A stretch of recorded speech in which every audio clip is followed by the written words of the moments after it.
Allahu Akbar,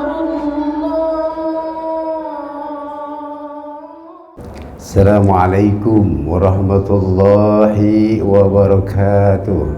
Waalaikumsalam warahmatullahi wabarakatuh. Bismillah walhamdulillah, wassalatu wassalamu ala rasulillah Sayyidina wa maulana Muhammad ibn Abdillah wa ala alihi wa sahbihi wa man wala wa la hawla wa la quwwata illa billah. Amma ba'd. Yang sama-sama kita muliakan para asatidz, para guru-guru, hadirin, bapak-bapak, hadirat, ibu-ibu yang sama-sama dimuliakan dan dirahmati Allah Subhanahu wa taala. Alhamdulillah, tentu yang pertama kita panjatkan syukur kepada Allah Subhanahu wa taala. Pagi hari ini kita dapat bersilaturahim melalui majlis taklim, yang hari Minggu pagi di Masjid Baitul Izzah. Semoga pertemuan kita pagi hari ini bisa mendatangkan keberkahan dan rahmat Allah Subhanahu wa taala, sehingga dengan rahmat Allah bisa mengantarkan kita ke dalam surganya Allah Subhanahu wa taala. Amin ya rabbal alamin. Yang pertama yang ingin saya sampaikan, bahwasannya pagi hari ini mungkin minggu pertama ya untuk diadakan kajian di bulan Syawal. Karena itu saya mengucapkan yang pertama, taqabbalallahu minna wa minkum. Semoga Allah menerima semua amal ibadah yang kita lakukan di bulan Ramadan, baik itu ibadah puasa kita, ibadah tarawih kita di malam harinya, ibadah baca Quran kita, sedekah kita, zakat kita, semua diterima oleh Allah Subhanahu wa taala, sehingga kita ini berhak untuk mendapatkan ucapan minal aidina wal faidin, kembali minal aidin, kembali kepada fitrah, kepada kesucian. Dengan ibadah yang kita lakukan di bulan Ramadan ini, semuanya kata Rasul, man shoma wa man qama ramadhana imanan wa ihtisaban ghufira lahu ma taqaddama min dzanbi. Ibadah puasa yang kita lakukan dan ibadah tarawih di malam hari kita kerjakan, ini bisa menghapus daripada sebuah dosa-dosa kita yang kita lakukan selama hidup kita, sehingga kita berhak kembali kepada fitrah, kembali kepada sucinya. Karena itu hari ini setelah lepas Ramadan di bulan Syawal, Allah sudah ampuni dosa kita. Jaga diri kita ini daripada perbuatan yang kira-kira bisa mendatangkan dosa terhadap diri kita. Kalau kita punya lembaran yang sudah bersih, putih, jangan kita kotori dengan dosa-dosa yang kita lakukan dalam hidup ini. Semoga Allah selalu memberikan jalan kepada kita untuk meningkatkan ketakwaan kita kepada Allah Subhanahu wa taala. Wal faizin, dan meraih kemenangan. Artinya setelah kita ini kembali kepada kesucian, gak punya dosa, Allah kasih itu ya kemenangan untuk hambanya. Pertama, gelar yang sangat mulia, yaitu gelar takwa. Yang kedua, Allah kasih kemenangan untuk kita hidup berbahagia dunia dan akhirat, terutama di akhirat Allah masukkan kita ke dalam surganya. Amin ya rabbal alamin. Karena itu pagi hari ini saya ingin menyampaikan sesuai dengan judul, jangan tertipu dengan kehidupan dunia. Ada apa dengan dunia sehingga kita ini harus berhati-hati? Allah Subhanahu wa taala mengingatkan kita dalam firman-Nya. Ada dua surah. Yang pertama dalam surah Al-Ankabut, surah ke-29 ayat 67. Yang kedua dalam surah Muhammad ayat 36. Ini ada satu ayat, ada dua ayat, maknanya sama, bahkan kalimatnya pun hampir sama. Allah ingatkan kita, berarti dua ayat ini sebagai peringatan kepada kita, karena diulang dan diulang oleh Allah. Ini ayat sangat penting, bukan berarti ayat-ayat lain nggak penting. Ini ayat harus kita utamakan dalam kehidupan kita. Apa itu ayatnya? Dalam surah Al-Ankabut Allah katakan, "A'udzubillahi minasyaitonir rajim." Wa an-namal maaf. Wa'lamu wa mal haya'ud dunya illa mata'ul ghurur. Ayat yang pertama Allah katakan, "Wa mal haya'ud dunya illa wa mal haya'ud dunya la'ibun wa lahwun." Maaf ya. Dan tidak ada kehidupan dunia, Allah katakan, kecuali sebuah permainan, walahwun, dan tempat senda gurau. Artinya ini kita hidup banyak lalainya. Lalai untuk apa? Untuk mengingat Allah, lalai untuk kehidupan selanjutnya, yaitu kehidupan akhirat.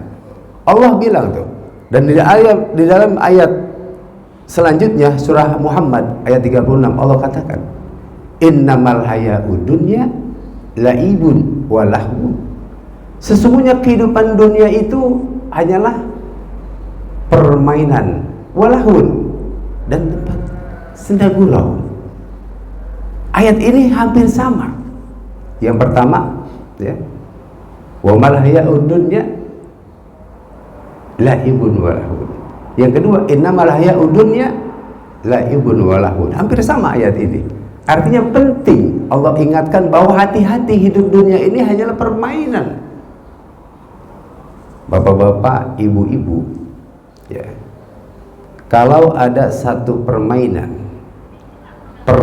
itu hadiahnya dari Allah langsung luar biasa, nggak ada di dunia ini, yaitu surganya Allah Subhanahu wa ta'ala.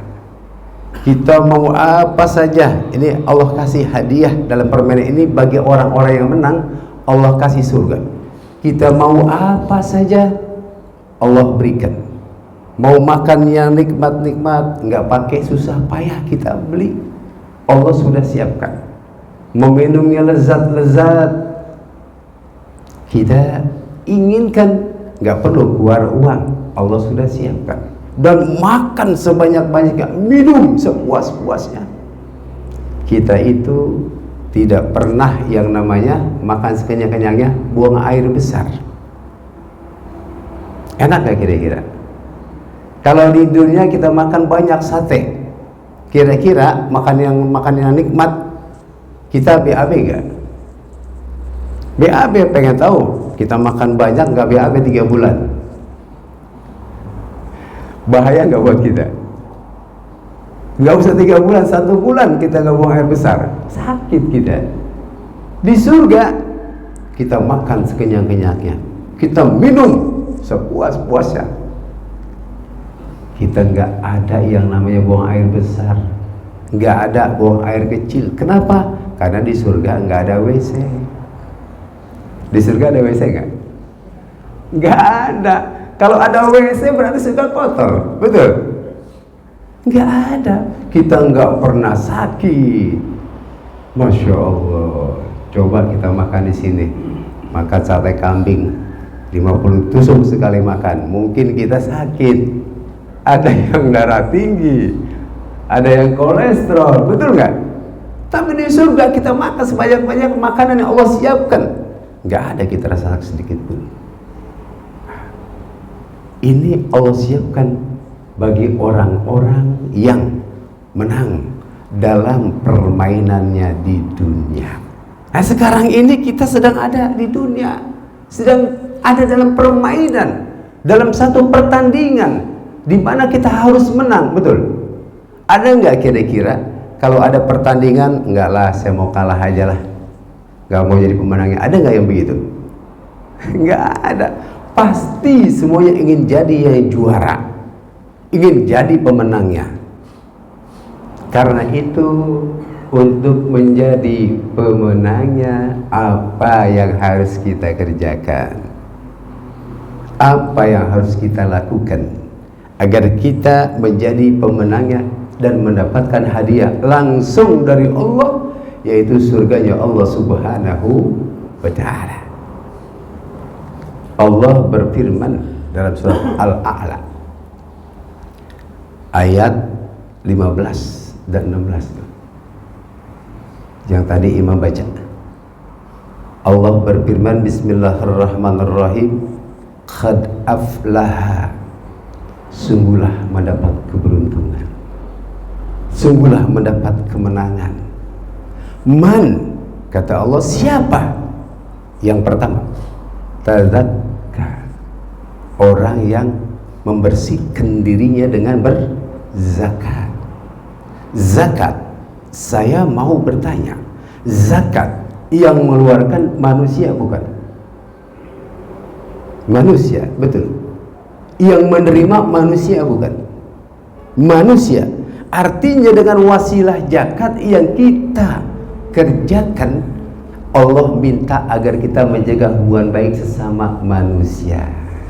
Yang pertama, jaga hubungan baik sesama manusia.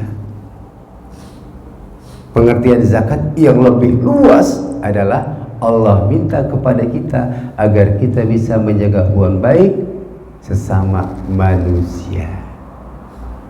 Siapapun manusianya, selama manusia itu masih ciptaan Allah, kita enggak boleh zalim, enggak boleh menyakiti.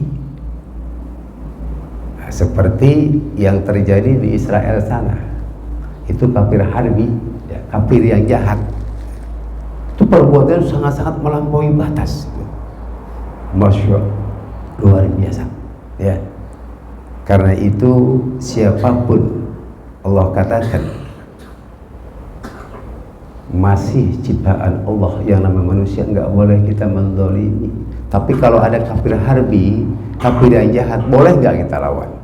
Boleh, karena dia itu ya sudah melampaui batas, apalagi melarang kita untuk beribadah kepada Allah. Wajib untuk kita lawan, ya. Jadi yang pertama, kalau kita ingin menjadi pemenangnya dalam permainan di dunia ini, wajib kita untuk menjaga hubungan baik sama manusia, siapapun manusianya, kecuali kafir harbi, kafir yang jahat, boleh kita lawan. Nah, ini kesempatan kita, saudara. Kesempatan kita di mana dengan Ramadan dan di bulan Syawal ini kita mempererat hubungan silaturahim kepada siapapun juga.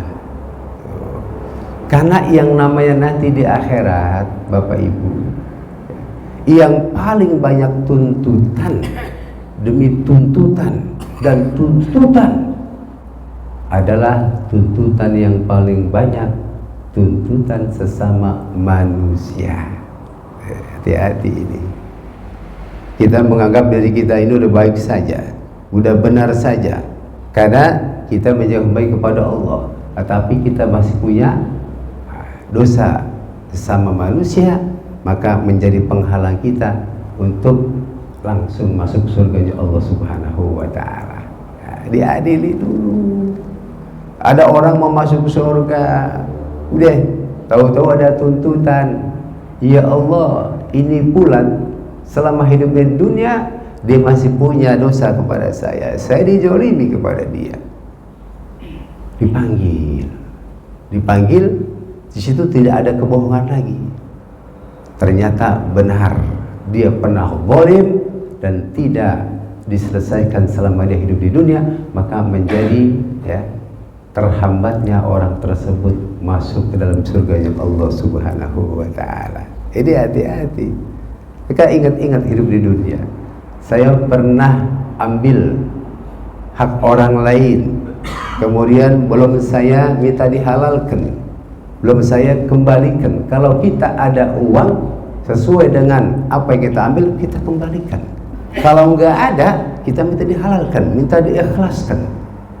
Kalau itu belum kita lakukan, kita sudah meninggal dunia, nanti menjadi terhambatnya untuk kita masuk surga ketika ada tuntutan dari sesama manusia. Hati-hati ya. Ini harus selalu kita ingat. Apa yang pernah kita lakukan terhadap siapapun manusianya yang hidup di dunia ini, kita pernah dosa, minta dimaafkan ya. Jadi kita ingin jadi pemenangnya dalam kehidupan dunia ini. Yang pertama adalah kita menjaga hubungan baik sama manusia. Yang kedua, wa dzakara asma rabbih fashalla.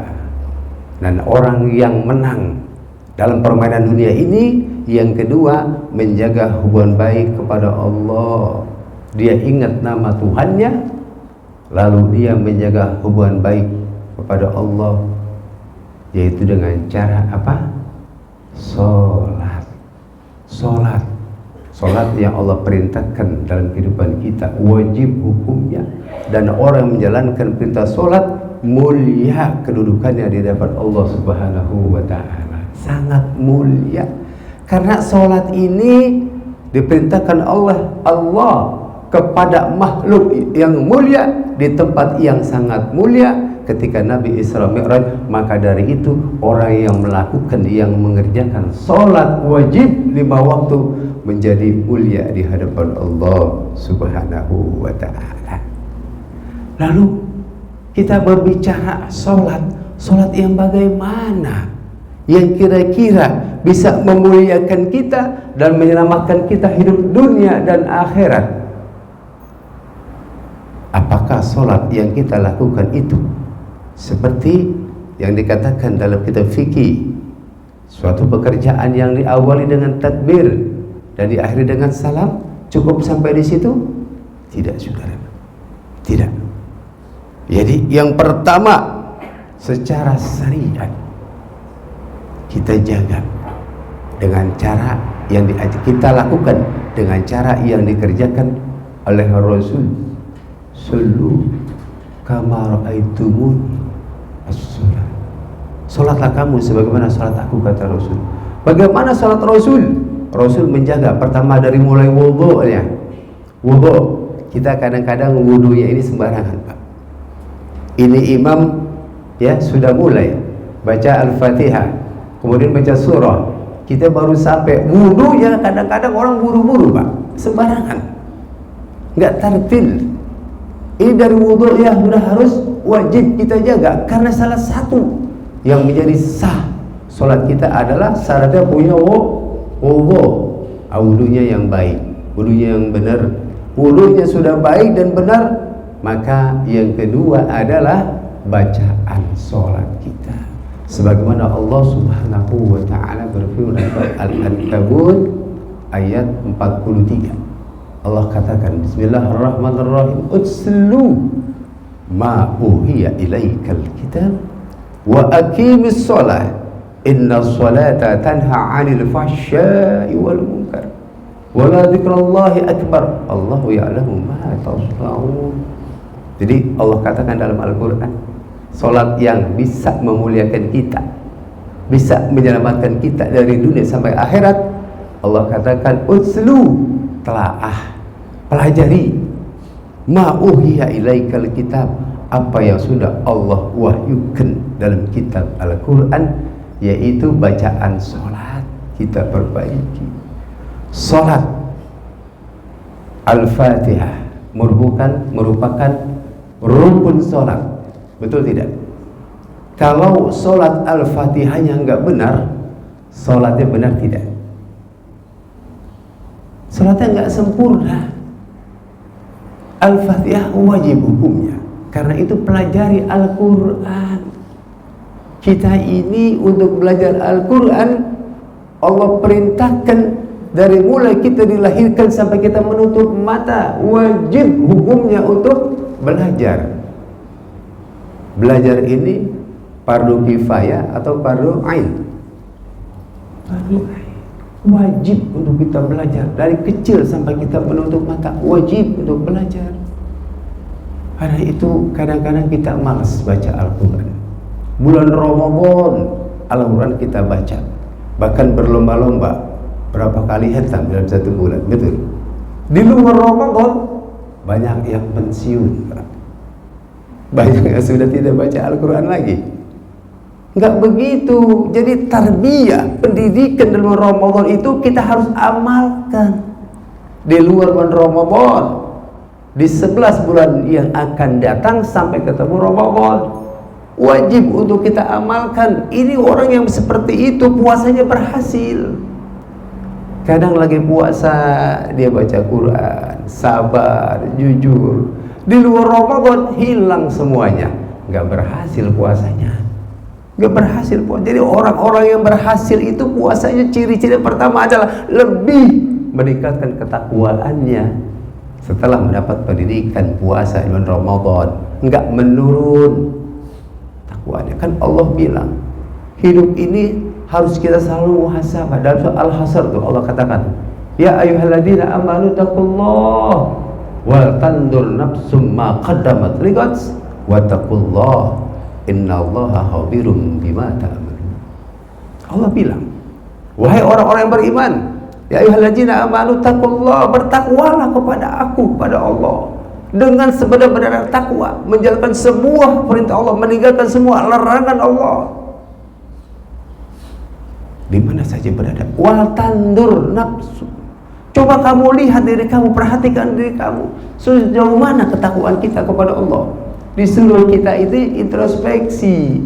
Jadi yang namanya muhasabah, yang namanya introspeksi itu bukan hanya setahun sekali ketika datang tahun baru atau akhir tahun, bukan, tapi setiap saat. Allah katakan wal tandur nafsu, lihat diri kamu, perhatikan diri kamu, introspeksi diri kamu, sudah sejauh mana ketakwaanmu kepada aku, kata Allah.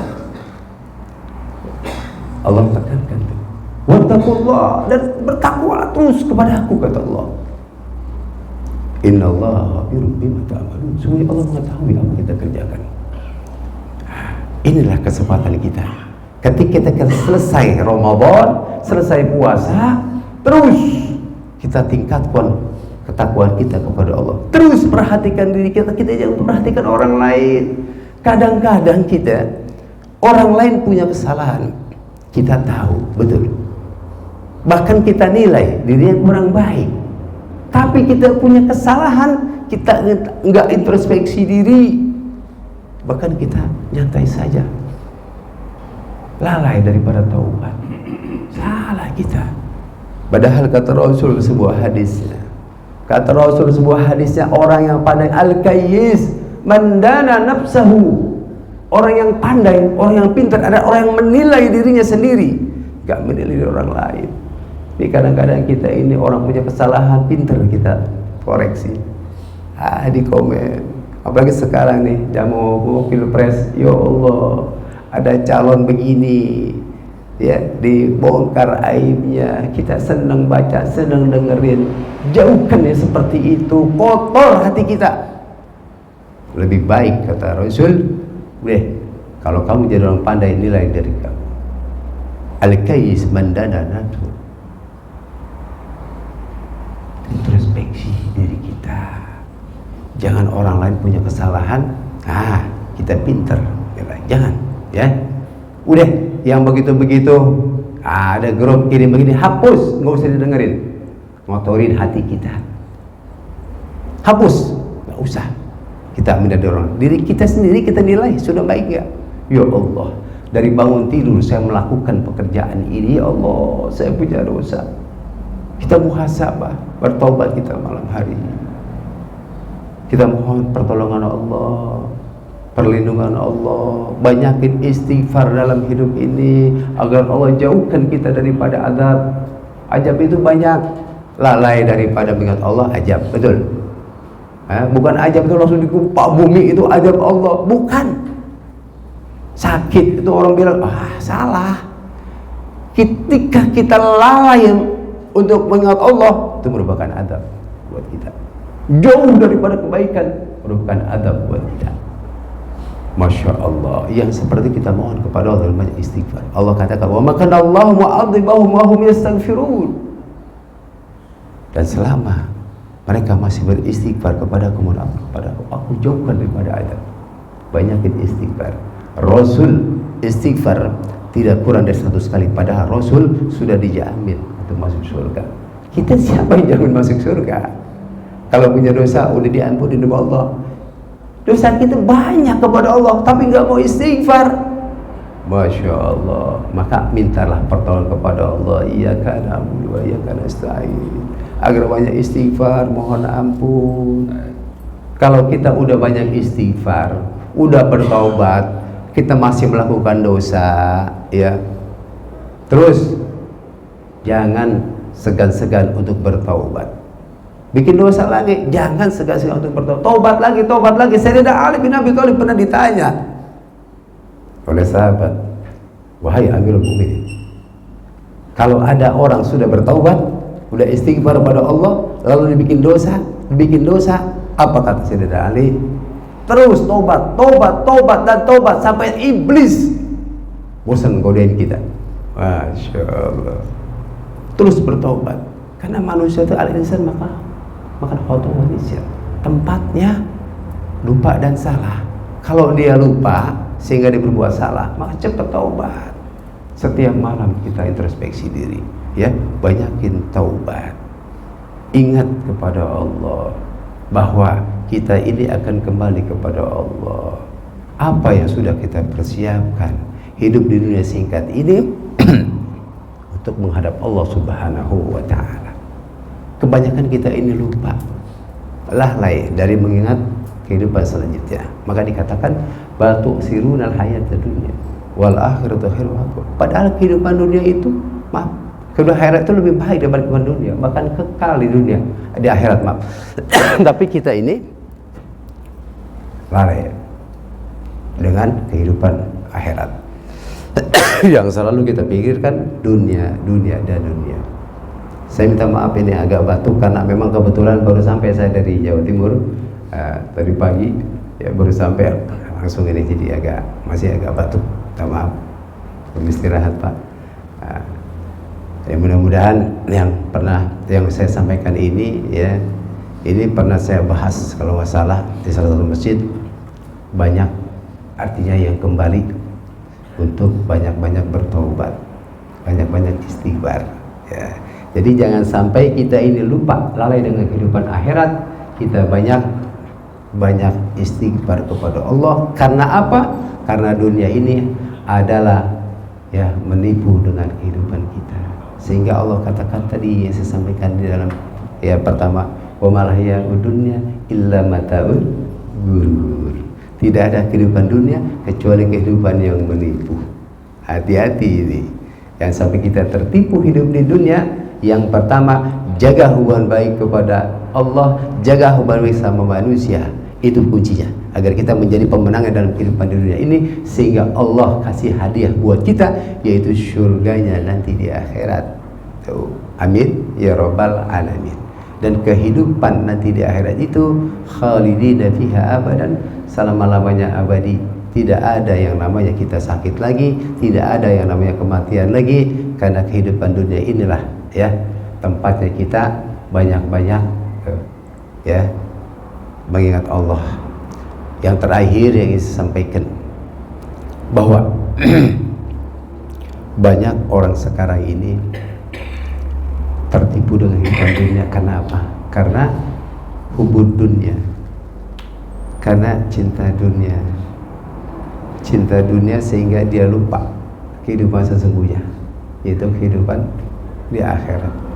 Jangan sampai kita cinta dunia. Bagaimana caranya? Yang pertama, banyak-banyak membaca Al-Quran. Kuncinya di Al-Quran, semua persoalan hidup ini, ya, dijelaskan oleh Allah Subhanahu wa Ta'ala, diterangkan oleh Allah Subhanahu wa Ta'ala.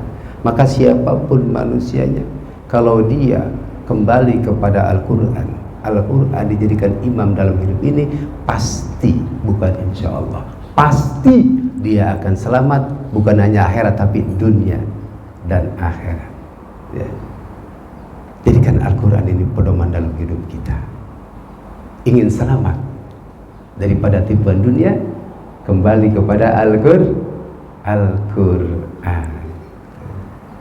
Karena kata Rasul sebuah hadisnya, Al-Qur'an safi'un musafaun wa sahidun musaddaqun faman ja'ala imamahu qadahu ilal jannah liman ja'ala khalfahu saqahu ilan nar. Ya. Al-Qur'an adalah penolong, syafaat kepada orang yang diberikan syafaat. Siapa? Orang yang jadikan imam Al-Quran dalam hidupnya. Faman ja'ala imamahu qadahu ilal jannah. Barang siapa Al-Quran jadi imam, pedoman dalam hidupnya, maka dia akan dimasukkan ke dalam surga. Liman ja'ala khalfahu saqahu ilan nar. Barang siapa Al-Quran dibelakangkan, khalfah, maka dia akan ditarik ke dalam neraka. Wa syahidun musyadakun. Dan Al-Quran bersaksi, persaksian itu musyadakun, dibenarkan oleh Allah Subhanahu wa ta'ala. Kembali kepada Al-Quran. Siapapun orangnya, mau dia pejabat, kalau dia kembali pada Al-Quran, pasti dia akan selamat dunia dan akhirat. Pejabat, dia mau korupsi, lalu Al-Quran berbicara. Apa kata Al-Quran? Wallahu ya'lamu ma tu'siruna wa ma yu'linun. Demi Allah, Allah mengetahui apa yang kamu rahasiakan dan apa yang kamu tidak rahasiakan. Terang-terangan Allah tahu, betul. Allah tahu. Karena itu siapapun manusianya, ketika dia kembali ke Al-Quran, dia pasti akan selamat. Mau korupsi, rakyat nggak tahu, tapi Allah tahu, nggak jadi selamat, betul. Mau berzina, barangkali saya ingin coba, maaf ya, barangkali di luar ini istri nggak tahu, keluarga nggak tahu. Allah bilang wala taqrabul zina, jangan deketin zina, deketin aja nggak boleh. Ingat dia kepada Al-Quran, nggak jadi, betul. Jangan sampai kita ini tertipu dengan dunia, kembali kepada Al-Quran dan Al-Hadis. Semoga Allah merahmati kita, berikan pertolongan kepada kita semua, kita tidak jauh dari Al-Quran dan hadis Rasul, sehingga kita tidak tertipu dengan kehidupan dunia yang sementara ini. Allah selamatkan kita daripada tipu daya dunia, dan Allah berikan kemenangan kepada kita sehingga kita kembali ke dalam surganya Allah Subhanahu wa ta'ala. Dan nanti kehidupan di dalam surga itu yang paling orang inginkan, yang paling semua manusia inginkan, apa itu? Yaitu bisa memandang wajah Allah dan wajah Rasul. Ketika orang bisa memandang zat Allah, wajah Rasul, orang terlupa dengan kenikmatan yang ada dalam surga.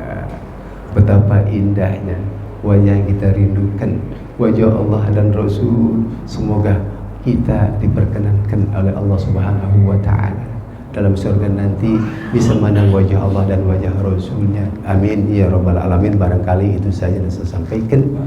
Usikum wa nafsi bitaqwallah. Assalamualaikum warahmatullahi wabarakatuh.